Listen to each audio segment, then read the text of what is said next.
আমি দুনিয়া হতে চলে যাব, মাটির ভিতরে ঘর বানাবো।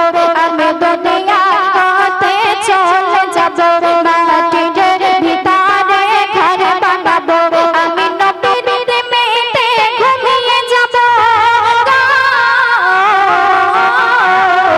আমি নবীর প্রেমেতে ঘুমিয়ে যাব।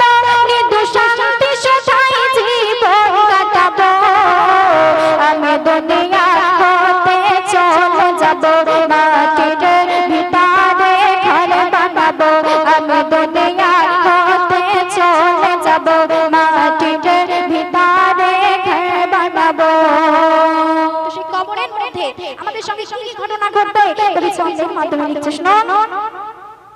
কবরে আছে দুই ফেরেশতা।